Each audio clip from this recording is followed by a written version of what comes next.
Hello everyone. మన last వీడియోలో types of conjunctivitis వాటి ట్రీట్మెంట్ ఎలానో తెలుసుకున్నాం. ఈరోజు వీడియోలో కంజంక్టివైటిస్ అంటే కళ్ళ కలకల గురించి అపోహలు కానీ కొన్ని జాగ్రత్తలు కానీ తెలుసుకుందాం. నా పేరు doctor Praneeth, cornea, cataract and refractive surgeon in sharp vision eye hospital. So 3 types of conjunctivitis అని తెలుసుకున్నాం కదా. First type allergic conjunctivitis. అది యూజువల్గా కిడ్స్లో మోస్ట్ కామన్ అండ్ అది ఒకరి నుంచి ఒకరికి స్ప్రెడ్ కాదు. అందరు స్ప్రెడ్ అవుతున్నప్పుడు స్ప్రెడ్ కాదు. మోస్ట్ కామన్ ఫీచర్ ఏమో దురద ఉంటుంది ఎక్కువ. సో దురద వచ్చినప్పుడు కళ్ళు మాత్రం రబ్ చేయకుండా చూసుకోవాలి. దానికి తగ్గ ట్రీట్మెంట్ డాక్టర్ చెప్తాడు ఇచ్చింగ్ తగ్గడానికి. బట్ పేరెంట్స్ సైడ్ నుంచి కానీ గార్డియన్స్ సైడ్ నుంచి కానీ పిల్లలు కన్ను రబ్ చేసుకోకుండా జాగ్రత్త పడాలి. రబ్ చేసుకుంటే ఏమవుతుంది, నల్లగుడ్డు పలచబడే ఛాన్సెస్ ఉంటాయి. దానివల్ల కెరటోకోనస్ అనే కార్నియల్ డిసీజ్ వచ్చే ఛాన్స్ ఉంటుంది. సో దాన్ని మనం ప్రివెంట్ చేయాలి.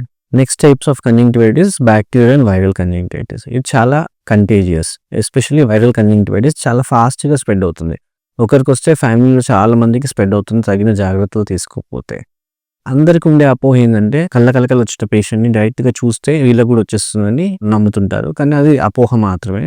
అలా డైరెక్ట్ చూస్తే ఇంకొకరికి వస్తే మాకు రోజు ప్రతి డాక్టర్కి కంజంక్టివైటిస్ వచ్చేస్తుంది. బట్ అలా రాదు. అలా రాకుండా అందరు నల్ల కళ్ళద్దాలు పెట్టుకుంటారు. బట్ నల్ల కళ్ళద్దాలు అనేవి పెట్టుకుంటే స్ప్రెడ్ కాకుండా అదంతా ఒక అపోహ. నల్ల కళ్ళద్దాలు పెట్టుకుంటే ఏమవుతుందంటే కొన్నిసార్లు కళ్ళకలకలు వచ్చిన వాళ్ళకి ఫోటోఫోబియా ఉంటుంది, గ్లేర్ ఉంటుంది. ఓకే, నల్లగుడ్డు ఎఫెక్ట్ అయినప్పుడు లైట్ సరిగా చూడలేరు. సో దానికి ప్రొటెక్షన్గా వాడతారు. అంతేకాకుండా రెడ్నెస్గా ఉంటుంది కాబట్టి చూడడానికి బాగుండదు కాబట్టి అది పెట్టుకుంటారు. అంతేకాని అది పెట్టుకోవడం వల్ల స్ప్రెడ్ కాకుండా ఉండడం అని కాదు. అది పెట్టుకున్నా కూడా చేతులు కళ్ళ దగ్గరికి వెళ్ళి ఆ డిశ్చార్జ్ టచ్ చేసి అది వేరే దాన్ని ఎక్కడ పట్టుకుంటే ఆ డిశ్చార్జ్ ఇంకెవరైనా పట్టుకొని వాళ్ళ కళ్ళలో పెట్టుకుంటేనే వస్తుంది. సో మోడ్ ఆఫ్ స్ప్రెడ్ ఏంటంటే కాంటాక్ట్ స్ప్రెడ్. అంతేకాని డైరెక్ట్ కళ్ళతో కళ్ళు చూస్తే మాత్రం రాదు.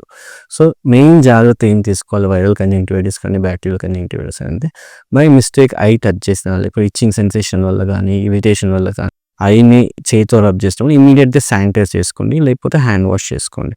అలాంటప్పుడు ఎవరికి స్ప్రెడ్ కాదు. అంతేకాకుండా ఒక కన్ను నుంచి ఇంకో కన్ను కూడా స్ప్రెడ్ కాకుండా ఉంటుంది.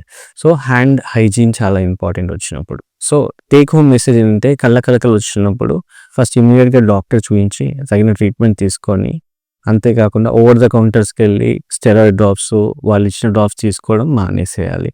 మెయిన్ ఇంకోటి ఏంటంటే స్ప్రెడ్ కాకుండా చూసుకోవాలి. యూజువల్గా ఓవర్ క్రౌడెడ్ ఏరియాస్కి స్కూల్స్కి కానీ వెళ్ళకుండా చూసుకోండి. లేకపోతే ఒకరికి వచ్చింది మీతో అందరికి స్ప్రెడ్ వస్తుంది. ఇంట్లో కూడా స్ప్రెడ్ కాకుండా ఉండడానికి లేకపోతే ఇంకో కన్ను కూడా స్ప్రెడ్ కాకుండా ఉండడానికి అయితే బై మిస్టేక్ హ్యాండ్ ఐకి టచ్ చేసి ఆ డిశ్చార్జ్ తగిలిందంటే ఇమీడియట్గా హ్యాండ్ వాష్ చేసుకోండి, లేకపోతే శానిటైజ్ చేసుకోండి. అలా మనం ఒకరి నుంచి ఒకరు స్ప్రెడ్ కాకుండా ప్రివెంట్ చేయొచ్చు. Thank you.